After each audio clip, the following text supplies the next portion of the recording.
Now, when it comes to Drake, Kendrick Lamar, and the Clipse, well now if you are ready to see how everyone is showing who they are more than ever as Drake is gossiping and lying bad and all while at the same time Clipse just brought hip-hop all the way to the Vatican. Be sure to leave a like and subscribe. And we got a lot to cover today, so let's just get into all of it. And now if you are ready to see Drake fall more and hip-hop as a whole just climb up, well once again leave a like because it really does help out the channel and we are going to need them as currently. It's been an interesting time in hip-hop and all because of how the biggest players in the game have been moving, and it's not because of any new music that has dropped necessarily, but it's because of the side quest that everybody is seemingly on. And well, for Drake, we need to get into the new snippet that dropped from the Karen Ice Spice Man that he leaked out for everybody to hear. Also, that he could see if he would get made fun of for dropping again before actually putting this record out. And well, with Drake now showing us what some of the rapping is looking like from the Iceman beat at the end of episode 2, we have heard what the cupcakes are calling Drake's red button. And now with this is the freaking red button. The only place you would find this thing is in the dumpster at Staples because really laughing at this thing is too easy because Drake is not dissing rappers when he is rapping now because of course he is too scared and never wants anything close to another not like us to happen. But he is dissing people who can't rap in none other than basketball players. And who he is going after here? Well, is this somebody who we already showed he had some problems with and none other than DeMar Rowan? And he must have been watching First Take or something before recording this because really with Drake trying to act all cool and call the Rosen out for not being a winner and getting sent home in the playoffs. I mean really when you see how cringe the wordplay is here and see how he tries to tie in all of these different references which really just feel like they were written in the Stranger Things writing room if you know what I mean. Well, honestly this is all just embarrassing. And while it does seem like Drake stepped up his game here a little and did get some more or better writers to try and get his hip-hop card back while running from the genre, but no, this isn't going to work. And dissing an NBA player with elementary rhyme generator bars is really only going to make him look worse. Because while they're better than usual, they are still mid. And really, if Drake is showing us that the main targets of the Iceman album are going to be people who literally can't rap, which is the equivalent to going at a civilian if you wanted to put that into real beef terms. I mean, this is just pathetic when you know that if you went against somebody that rapped, you probably wouldn't just lose, but you would end up suing. And so, honestly, at this point, addressing DeMar Rosen after all of this time, it doesn't even seem cool or seem like it's needed. And anybody that's hyping this up is a clout-chasing loser that really does just miss the most superficial era of rap and nothing about what actually the genre should stand for because there really is nothing to this other than Drake running away from one grift to another while he is trying to actually dodge of course the real lyrical confrontation that could mess him up forever. And now another quick observation which some people think they heard within this snippet where Drake is dissing DeMar Rosen like he wants to be 2018 LeBron in the playoffs or something is that Drake is seemingly sneak dissing Kendrick Lamar here. But again and of course not in a way that is direct enough for Kendrick to come back out and ruin his rap career one more time, but in a way where he is actually mimicking one of the flows that Kendrick broke into on Euphoria. And with this, to be honest, I don't know if this is really that intentional or not, but Drake maybe has just been so obsessed with trying to fathom the moments that he lost literally everything. Maybe he does listen to that track a lot and maybe even subconsciously he is now copying Kendrick Lamar and just becoming so infatuated with him that now Kendrick is his biggest influence without even knowing it. Because as Drake is making a literal concept album about him and Iceman with this whole Pinocchio thing, I'm not even joking here. We can't discount that. But I don't think Drake wants to go any further with Kendrick at least right now musically than that. And this is why he is writing elementary-sounding spur references to this NBA players who are almost retired instead of focusing on his own craft and sport. And that's it. And now, while Drake may have some other disses on this track for all we know when the full thing drops, all we know now is that DeMar Rosen is getting it in a way that he used to try and go after Push It and Kendrick Lamar with, but of course he is scared of them now. But speaking of Kendrick Lamar, well, when it comes to MCs that would ruin Drake if they ever went in a lyrical back and forth once again, they didn't get dissed on this snippet recently. But what Drake just did to them was diss them in a way where he was going direct to DVD. And now what I mean by this, well, all comes down to this new documentary he has done on Magic City and the weird crash out that he had in an interview on it, which now let's break this down. What did release was the documentary on Magic City, which has been worked on for a while, which Drake did help executive produce seemingly alongside other big names like Jermaine Dre. And with this, well, I got to tell you, if you thought that Drake was going to make this a chance to actually speak about Magic City in full and just keep it there, you would be so wrong because what the cupcake ended up doing. Well, now was aside from telling embarrassing stories like how he spent Christmas Eve there with the girls who worked there instead of being with his family, which you know what?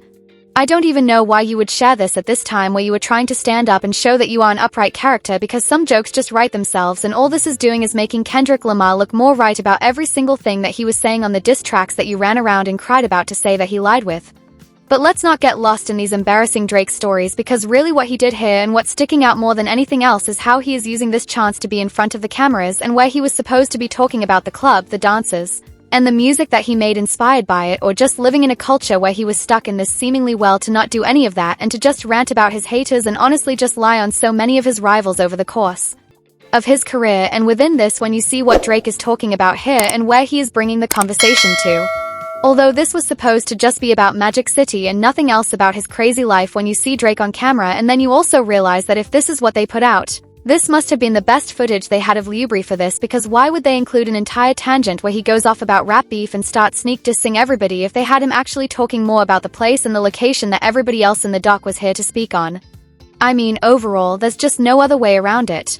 This is embarrassing. And with Liubri, I do imagine that with Jermaine Dubry and the people in charge, we do know that this was in a time where the beef recently did end, but the impact of it was just starting to come to fruition. And so with this, the entire crew knew what Drake was going through, because Not Like Us was everywhere. And I guess after the rant he had, they didn't even want to call him out for this or ask him any other questions, because they probably thought that he would turn on them and storm out and not agree to be a part of the doc, just like he was going off and turning on so many other people at the time for literally anything. And so I say all of this to now show you what Drake ended up saying here, which looks so bad when you consider what this was supposed to be for and how he was literally just lying on everybody. And so with the statement Drake said, he is currently getting dragged for this. I care so little about another artist that somebody might respect not liking my music. I don't give a maybe, that's why I've been here for so long. And now while Drake said this in front of the little doc camera and he did the thing where he tries to get all aggressive, and he must have thought that he was all tough for this and felt like he was sneak dissing all the rappers that he still delusionally thinks he is in a beef with where it's anywhere near close. I mean, just get out of here. Because when we remember first off that when T-Pain said he didn't like Drake's music recently, he went off on him about that. And let's just go through some other times when Joe Budden criticized Drake for never growing up and having an embarrassingly weird performance with embarrassingly weird lyrics on For All of the Dogs. He wrote more than he ever has in his entire career in an essay directly to Joe that he posted for everybody to see. Or let's not forget when Mos Def said he made target music, and then Drake disrespected somebody as respected in music as him. Oh well, let's just remember all the times Kendrick called out his character and his music, and we saw how Drake ended up taking that. I mean, overall, when you just see Drake find a way to make another rant and there's not even a point to it, but he just ends up looking like more of a liar than ever. Of course, for the low he has reached, he had to do this.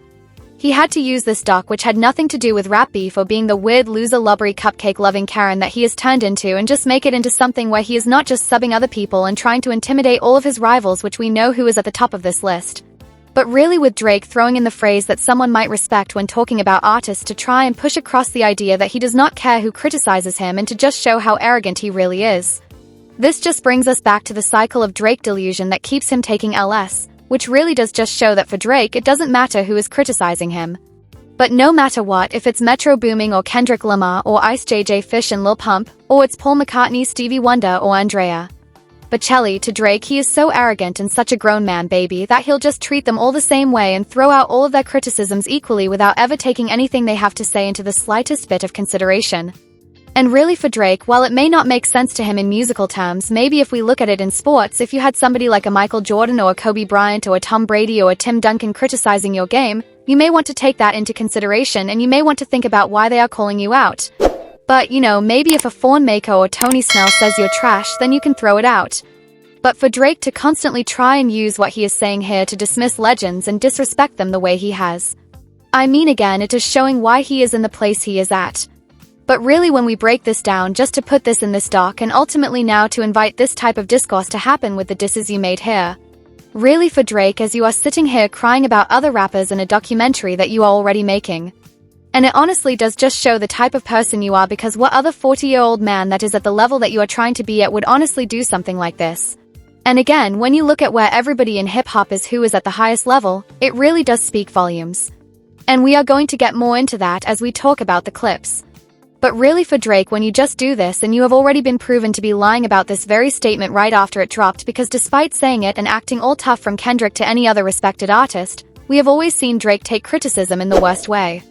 Which is why with him over any other rapper pretty much ever in the history of hip-hop, we have seen him beef with so many not just artists but legends and gatekeepers that most people would never even disrespect.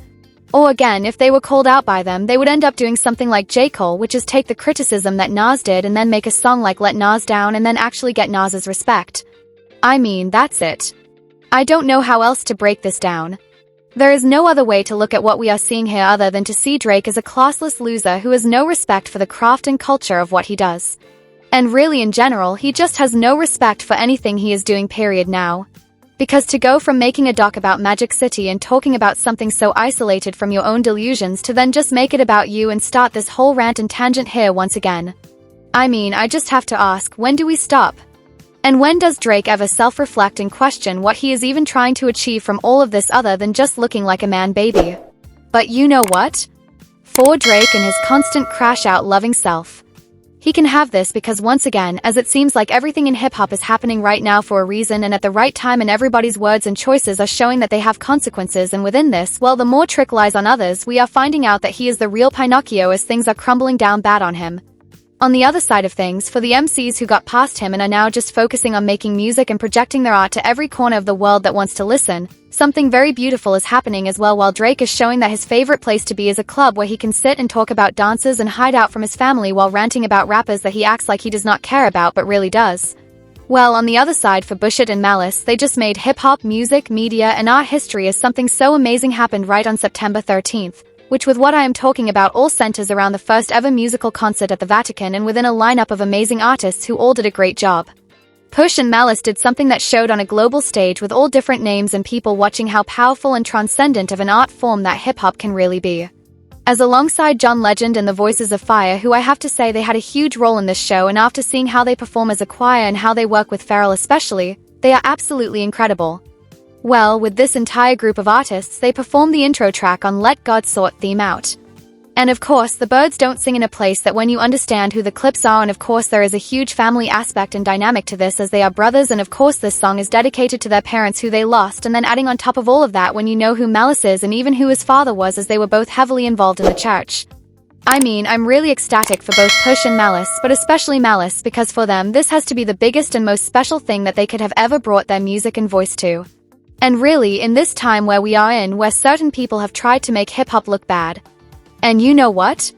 Even with vultures in the media and even with people who want hip-hop to be portrayed a certain way, they constantly try to act like the genre is bad and that there is so much negativity within it and that it only ever does bad for the world. I mean, now to see Push and Malice literally stand out in the Vatican and rap some of the most beautiful and powerful things that the art form of rap music and really just media in general has had to offer in so long. This spoke volumes, and it took every single narrative that has ever been out there and has tried to diminish and speak negatively on hip-hop and showed it to be a sheer and utter lie, as really what Push and Malice did was just remind the world of not just how amazing and beautiful hip-hop can be, but really just how artists at the top of their craft can truly create. Because really, if you sit and see what just went down and you are still going to try and discredit Clipse and act like they have not been a positive for the art form or culture of rap as a whole, well, I got a guess for you first off, which is that Drake's probably your favorite artist. And I got news for you, which is that you guys are the problem in hip-hop. Because honestly, in a very different and very fitting to them more spiritual way. Just like Kendrick Lamar has continued to push and expand the barriers of what hip-hop can be in terms of the business of it all and show how high a rapper can climb in the industry all the way to the point where right now in music in 2025. Kendrick Lamar is right up there with Taylor Swift as the most valuable people in the entire space. While on the other side for rap, Clipse is pushing what the language and spirit of hip-hop can do at a level that can transcend things bigger than most rappers have ever even dreamed of. And just to see Pharrell put rap in a place where it was just as pivotal to the first ever concert at the Vatican as the songs that Andrea Bocelli was singing. What we have to take away from this and what this really means for rap at the bare minimum means that we have the right people leading this thing forward and just making the genre not a bigger thing than ever but a bigger and more impactful language that can really make a positive impact on all stages of the globe and to all eyes of the world, because seriously years ago I don't think people would ever believe that Pushetti and Malice would be able to grace a stage with Andrea Bocelli at the Vatican, but they have done on it and it could not have been more beautiful. And so with this, I just have to say, when you really take in moments like these for what they are and understand the weight of what's going into it, well, when you forget about guys like Drake and Young Thug, it has never been a better time to be a hip-hop fan if you do drown out all of the losers and chaos. Because really, with everything that we have seen from people like Clipse, Kendrick and Fel and all of the other people who are being the gatekeepers that we have needed, I mean, their music and art is taking us to places that we could have never imagined. And again, when we look at the optics of where hip-hop has been at and where the faces of the genre, for better and for worse, have taken us and are taking us right now. Again, as Drake is sitting in Magic City dodging his family and ranting and yelling about other rappers and just showing more and more why he was sent to the cosmics. And all jokes aside, Clipse literally just played the intro song from the rap album of the year at the Vatican. And to juxtapose Drake running away from his family, they did a tribute to their parents as brothers at the Vatican. I mean, do you realize the symbolism and beauty of that? I mean, overall, you cannot try to sit here and possibly convince me that the grifting side of rap is in the lead anymore, because with the reality just being this versus this. Well, Clipse told this, and I think with where we are at, if you don't believe that words are powerful and that they are always going to come back to prove the truth, I don't know what to tell you. But again, for everybody listening and for the state of hip-hop right now, we really do just have to sit here now and let God sort everything out. And now, with all of that said, let me know, what do you think about Drake's rant in Magic City and how bad he looks from this? And really, let me know if you checked out this Clipse performance from the Vatican. And let me know your thoughts on what Clipse did here, John Legend, Pharrell, and the entire thing if you checked it out, because really it was an amazing experience. Now, I can't wait to hear what you have to say about that. And once again, I got to let you know, channel memberships are live. And if you want to help me out, it is a great way to give me additional support. And now, if you want to see how right before this, well, Drake and Young Thug are continuing to really push Kendrick Lamar into a place where it is going to end up bad for them and they are going to humiliate themselves. And this is what we are about to see sooner than ever now, as they just made some pathetic choices. Check out the suggested video. Music, laughter, music, laughter, music, laughter, music, hey music.